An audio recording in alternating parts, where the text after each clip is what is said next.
2024 সালে এই দিনে ফ্যাসিস্ট খুনি হাসিনা দেশ থেকে পালায় যেতে বাধ্য হয়েছিল বৈষম্য বিরোধী আন্দোলনের মধ্য দিয়ে।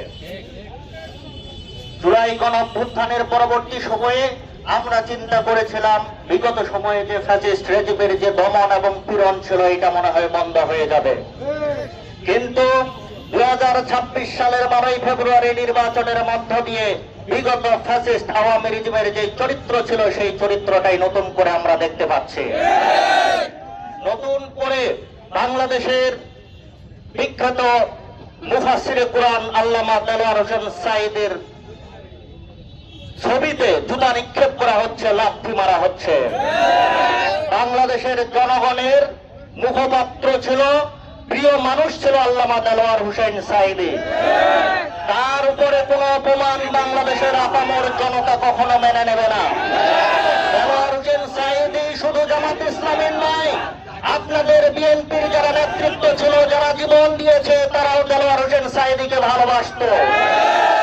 চর দখলের মতো হল দখল শুরু হয়েছে, এই সরকার চর দখলের মতো হল দখল শুরু করতেছে, বিদ্যালয় দখল শুরু করেছে।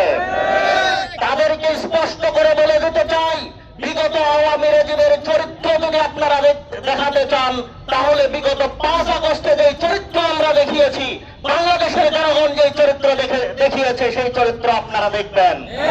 আপনাদের স্থান এই পার্শ্ববর্তী দেশ ভারতেও হবে না, লন্ডনেও হবে না, আপনাদের অস্তিত্ব বাংলাদেশে বিলীন হয়ে যাবে। বিএনপি সরকারকে স্পষ্ট করে বলে দিতে চাই, জুলুম নির্যাতনের মধ্য দিয়ে আপনারা সরকার গঠন করেছেন, বিগত আওয়ামী রেজিমের সময় মশার কামড় খেয়ে দিনাতিপাত করেছেন, স্থানে স্থানে জুলুম নির্যাতনের শিকার হয়েছেন, গুম হত্যার শিকার হয়েছেন, সাদা চৌধুরীর মতো মানুষকে জীবন দিতে হয়েছে, সেটা ভুলে যাবেন না। নতুন করে যদি ফ্যাসিজম কায়েম করতে চান, আপনাদের কি দশা হবে আপনারা নিজেই চিন্তা ভাবনা করেন। ইসলাম সহ 11 দলীয় ঐক্য যে আছে এটাকে দমন পূরণের চেষ্টা করবেন না, বিস্ফোরণ হবে, আপনাদের স্থান হবে না। আপনারা অতীত ভুলে যাবেন না। 91 সালে সরকার গঠন করে 3 দলীয় যে রূপরেখা ছিল সেটাকে আপনারা বানচাল করেছেন। 96তে ভুয়া ভোট নির্বাচন করেছিলেন, আপনারা একক ভোট করেছিলেন, সরকার টিকাইতে পারেন নাই। আপনারা মনে করবেন, মনে রাখবেন, আপনারা সরকার এখন কিন্তু টিকে নাই।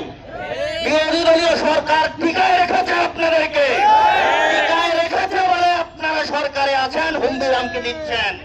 ভুলে যাবেন না, জুলাই সনদ এবং গণভোটের গণরায় যদি বাস্তবায়ন না করেন, বাংলাদেশ থেকে কিভাবে বিতাড়িত করতে হয় বাংলাদেশের জনগণ জুলাই গণঅভ্যুত্থানে দেখিয়ে দিয়েছে। আপনাদের চরিত্র আমাদের জানা আছে, আপনারা বেঈমানি মুনাফিকি করে কিভাবে প্রতিবার রাষ্ট্র ক্ষমতায় গেছেন আমরা জানি। কিভাবে এই মুনাফিকের প্রতিরাঞ্জিত হয়ে বাংলাদেশের জনগণ ইনশাল্লাহ দেখিয়ে দেবে। আইন শৃঙ্খলার চরম অবনতি হয়েছে, চুরি করা স্বরাষ্ট্রমন্ত্রী কোন ব্যবস্থা নিতে পারছে না, তিনি সংবিধান বিশেষজ্ঞ হয়ে আছে। বিশেষজ্ঞ আমরা বলবো না, বিশেষজ্ঞ। বাংলাদেশের গণরায় যেটা চায় সেটাকে বৃদ্ধাঙ্গুলি দেখিয়ে তিনি বাংলাদেশকে একটি ভারতের দাবিদার রাষ্ট্র হিসেবে গঠন করার চিন্তা ভাবনা করছে। কখনোই বাস্তবায়ন করতে দেওয়া হবে না। আপনারা সরকারে আছেন, ভালোভাবে চালান, আমরা আপনাদেরকে সহযোগিতা করব, কিন্তু বেঈমানি আর ফ্যাসিবাদী কায়দায় সরকারে যদি থাকতে চান, আপনাদের পায়ের জায়গায় পা থাকবে না ইনশাআল্লাহ। আপনারা হসপিটালে গিয়ে আওয়ামী লীগের যে চরিত্র ছিল, হসপিটালে চিকিৎসা সেবা বন্ধ করে তাদেরকে পিটিয়েছিল, আপনারা গতকালকে এই চরিত্র দেখিয়েছেন। আপনারা এই চরিত্র দেখাবেন না। বাংলাদেশের জনগণ 11 দলীয় ঐক্যের সাথে আছে, 11 দলীয় ঐক্যকে 12 ফেব্রুয়ারি ভোট দিয়েছে, কিন্তু আপনারা বিভিন্ন কারিকুলাম ইঞ্জিনিয়ারিং করে সরকারে এসেছেন।